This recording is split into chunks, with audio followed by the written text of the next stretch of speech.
WhatsApp guys, good morning, welcome back to my channel. আজকে হচ্ছে সোমবার, শ্রাবণ মাসের ফার্স্ট সোমবার, সেকেন্ড সোমবার, সেকেন্ড সোমবার। এইমাত্র ঘুম থেকে উঠলাম, এবার স্নান টান করবো।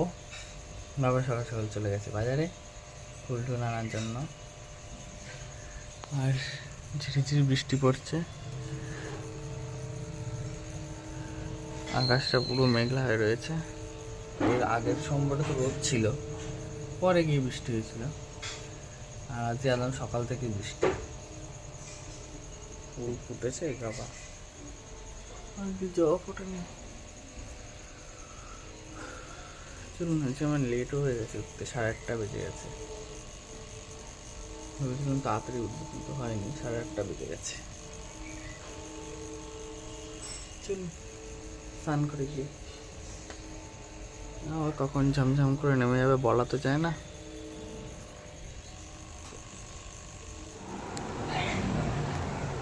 ফ্যানটা অফ করে নাহলে শুনতে পারবো না কিছু। আমার তোমার ইয়েটা দিয়ে যাও না আমাকে,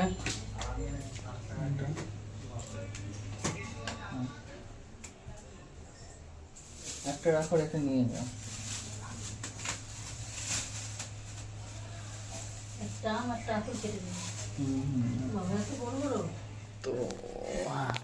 তো আমি রেডি হয়ে চলে এসেছি, আর আমার লুকটা আমি পরে দেখাচ্ছি। তো আমি রেডি হয়ে চলে এসেছি, আর বাবা সব কিছু নিয়ে চলে এসছে। আর এবার আমি চটপট গুছিয়ে নিই, কারণ একটু আধটু না, 9টা অনেকটাই বেজে গেছে, 9টার ওপরই বাজে। তো চলুন সব গুছিয়ে টুছিয়ে নিয়ে আগে। আর পুরো কালো হয়ে আসছে, ওই দেখুন পুরো কালো হয়ে আসছে। চলুন ঝপঝপ করে সব গুছিয়ে নিই, চলুন।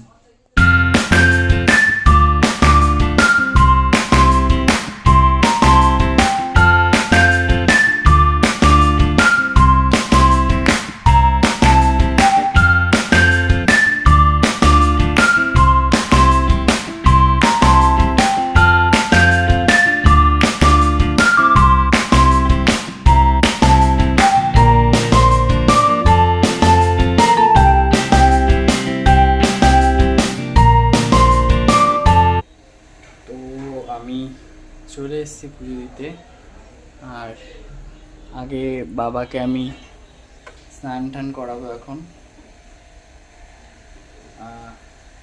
এক মিনিট। তো আমি চলে এসেছি, আমার ঘরের পুজো কমপ্লিট। এখন বাবাকে স্নান টান করাবো। আমার ঘরের পুজো হয়ে গেছে দেওয়া, ওটা তো আমি আগে কমপ্লিট করিনি, কারণ না হলে পরে গিয়ে দেরি হয়ে যায়। ওই জন্য ওটা আগে করে তারপর বাবাকে আসি স্নান করাতে, বাবার পুজোটা করতে। তো চলুন দেখতে থাকুন আমার সাথে সাথে। তো এরপর আমি ওই পঞ্চামৃতটা বাবার মাথায় ঢেলে নিচ্ছিলাম, আর তলায় গ্লাসটার মধ্যে আর কি চরণামৃত নেব বলে ওটা রেখেছিলাম, কারণ উপোসের পর চরণামৃতকেই উপোস ভাঙবো। তো আমি একে একে পঞ্চামৃতটা ঢেলে নিচ্ছিলাম।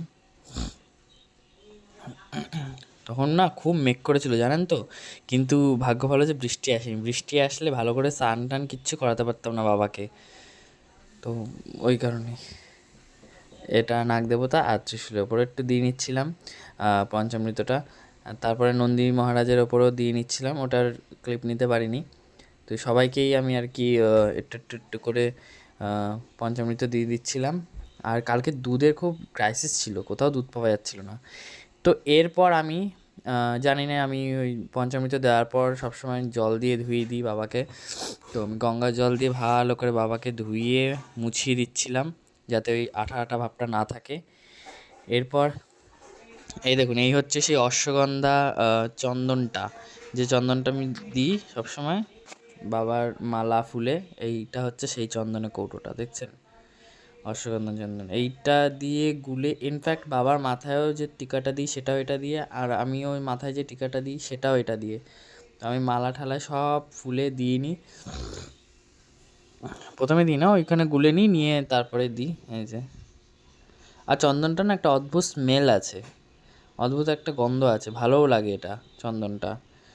সাদা চন্দনের যেগুলো কিনতে পাওয়া যায়, সাদা চন্দন এখন বেরিয়েছে হালিতে, সেগুলোরও একটা দেখবেন গন্ধ আছে। লাল চন্দনের গন্ধটা অতটা পাওয়া যায় না, আর এই চন্দনের গন্ধটা খুব ভালো, খুব সুন্দর লাগে এই চন্দনের গন্ধটা। রোজ দিন তো এই চন্দনটা ইউজ করা হয় না, কিন্তু শ্রাবণ মাস জুড়ে প্রত্যেক দিনই আমি এই চন্দনটা ইউজ করি। রোজ সাদা চন্দনের কৌটো আছে, ওখান থেকে দিয়ে একেবারে সব ফুলে মিক্সিং করে নিই। কিন্তু শ্রাবণ মাসে যেহেতু একটু বাবার স্পেশাল দিন, ওই জন্য বাবার জন্য একটুখানি স্পেশাল চন্দন আমি সবসময় ইউজ করি।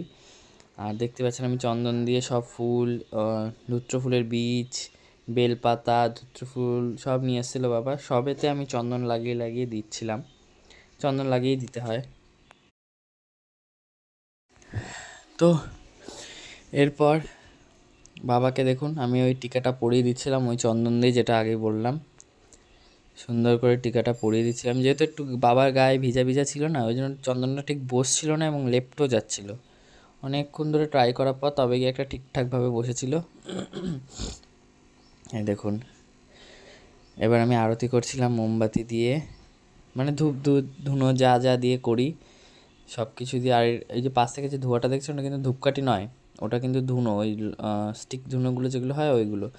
দারুণ গন্ধ, অসাধারণ গন্ধ। আমাদের পাশের দোকানটা থেকে নিয়ে এসেছিলাম, এত সুন্দর গন্ধ না, মানে আপনি যেখানে ওই দেখুন দেখতে পাচ্ছেন ধুনোটা, মানে ধোঁয়াও হয় যে পরিমাণে, গন্ধটাও হয় সেই পরিমাণে। আমার তো দারুণ লাগে। এরকম 2 প্যাকেট আছে, একটা সেই স্মার্ট পয়েন্টের মলের থেকে এনেছিলাম, জানেনই আপনাদের দেখিয়েছিলাম। আর এটাও দেখিয়েছিলাম এই প্যাকেটটা, তো ওইটাই জ্বালিয়েছিলাম। স্মার্ট পয়েন্টের ইয়েটা অল্প আছে, ধুনোটা 3টে স্টিক পড়ে আছে, এটা অনেকগুলো আছে। আমি দেখেছি ধূপকাঠির থেকে না, ধূপকাঠির এই যে স্টিকগুলো আছে এগুলোতে স্মেলটা বেশি ভালো, গন্ধটা বেশি ভালো হয়, ওই জন্য আমি এগুলোই বেশি জ্বালাই। এখন ধূপকাঠি কমই জ্বালাই প্রায় বলতে গেলে। তো এবার আমি পঞ্চপ্রদীপ দিয়ে আরতি করে নিচ্ছিলাম। আর পঞ্চপ্রদীপ দিয়ে আরতি করলেই যে কোনো পুজোতে খুব সুন্দর লাগে দেখতে আমার।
এরপর আমি কর্পূর দিয়ে আরতি করে নিচ্ছিলাম, এবং কর্পূর দিয়ে আরতি করতে আমার এত ভালো লাগে, একটা দুটো না অনেকটাই বেশ কর্পূর নিয়েছিলাম আরতি করার জন্য। আর দারুণ লাগছিল যখন কর্পূর দিয়ে আরতি করছি। তো এই হচ্ছে আজকে আমার প্রপার লুক। রোজ আমি শাড়ি দিয়ে ধুতি পরি, বাট আজকে আমি ধুতিই পরেছি, শাড়ি দিয়ে ধুতি পরিনি। এই যে, তো this is my look on second day. তো চলুন, দেখতে দেখতে ঘড়ি কাটা অনেকটা বেজে গেছে, প্রায় 12টা 25। এবার পেট ভোজন করে নিই, ঠিক আছে? চলুন। তো পুজো টুজো দিয়ে এসে আমি জল আর বিস্কুট খাচ্ছিলাম, কারণ অলমোস্ট অনেকটা বেজে গেছিলো, 12:30 বেজে গেছিলো। দ্যাটস ওয়াই আর ভারী কিছু না খেয়ে জল আর বিস্কুটই খেলাম, কারণ দুপুরবেলায় সাবু খাবো। ওই কারণে মা বললো জল আর বিস্কুট খেয়ে নে, দুপুরে তো সাবু খাবি।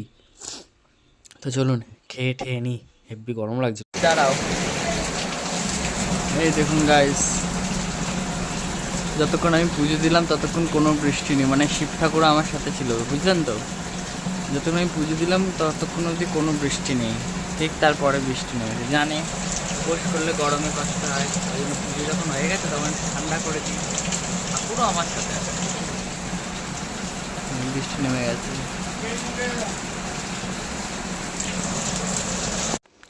তো দেখতে দেখতে ঘড়ি কাটা চলে গেছিলো 9টার ঘরে, আর আমার মা আমার জন্য লুচি বেলা শুরু করে দিয়েছিল। আর ওখানে তো ছোলার ডাল ছিল, এই দুপুর আজ লুচি, ছোলার ডাল আর পনিরের তরকারি ছিল।